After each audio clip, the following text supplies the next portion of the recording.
یہ میرے اسٹاف والے تو میں اس لیے نہیں کاندھے پر رکھ کے ہنس لیا، سمجھے؟ میرے نبی گھر میں داخل ہوئے، کہنے لگے السلام علیکم ورحمت اللہ۔ باہر کی آواز بند کر دی، تھوڑی کم کر سکتے ہو؟ اچھا اپنے حساب سے، باہر کی تو بند کر دو۔ اچھا اچھا اچھا، آپ کی ادھر پیچھے آواز آ رہی ہے؟ ہاتھ اٹھاؤ، پیچھے آواز آ رہی ہے؟ الحمدللہ۔ ہاں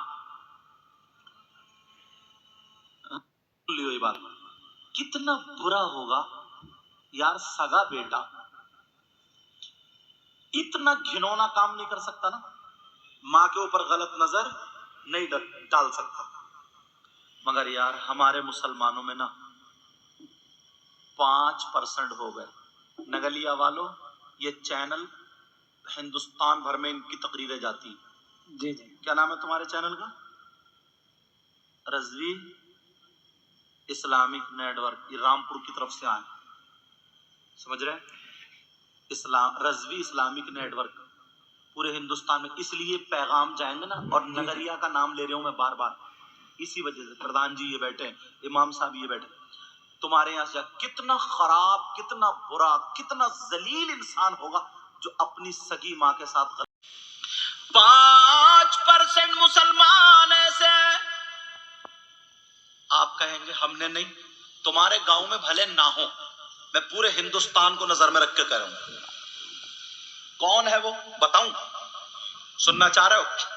سننا چاہیے، اور حدیث ہے میرے نبی، تم نے نام سنا ہوگا بیاز اور سود کا،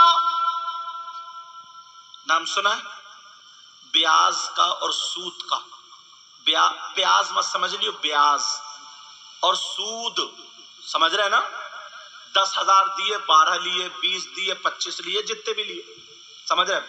کتنے کاروبار کر رہے ہیں مسلمان تمہارے یہاں نہیں، مطلب پورے ہندوستان میں دیکھو جا کر کے، سود اور بیاز کا کاروبار کرنے والوں، نبی نے فرمایا حرام کا لقمہ کھانے والوں، نبی نے فرمایا سود اور بیاز کا جو گناہ ہے اس گناہ کے 70 حصے ہیں، ایک حصہ اتنا بڑا، اتنا بڑا، اتنا بڑا، اتنا بڑا، اتنا بڑا، اتنا 70 حصے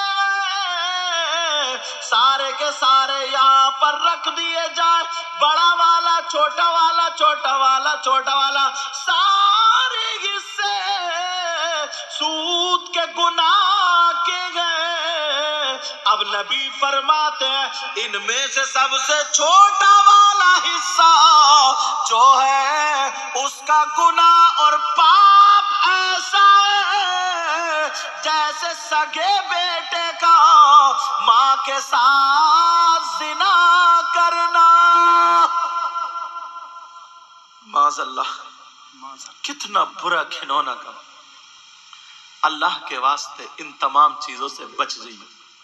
دیکھو جلسہ کرانے کا مطلب، میں بھی تمہیں چاہوں تو 2-5 منٹ میں تمہیں خدا کھڑا کر دوں گا، صحیح بتا رہے ہوں میں، جب اشعار پڑھنے پہ جاؤں، مگر اتنی محبت سے انہوں نے ہماری تقریر کون سی جگہ تھی ادھر، ہاں نسیم گنج اور کہاں سنی، اتنی دولپوری، اتنی محبت سے سارے لوگ ہی، تو میں نہیں یہ چاہتا ہوں تمہارے یہاں کا نمک کھایا، ابھی کھانا تو نہیں کھایا، چائے پیے، سمجھے، چائے میں بھی تھوڑا بہت نمک ہو گئی، نہ کہنا شکر تو کھائیے یار، سمجھے تو کچھ نہ کچھ دے کے جاؤں۔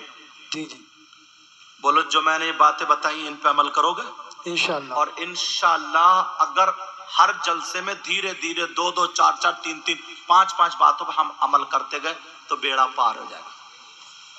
آج کے بعد نا اتنے پیارے ہو جاؤ، اتنے سندر، اتنے اچھے، اتنے نرالے، چہرے پہ داڑھی، سر پہ ٹوپی، مسجدوں کو آباد کرو، نماز پڑھو، ہر چھوٹا بڑے کی عزت کرو، کسی کی بے عزتی مت کرو، تکلیف مت دو، لڑائی جھگڑے مت کرو، اپنی ذات سے کتوں تک کو مت ستاؤ، اتنے پیارے ہو جاؤ۔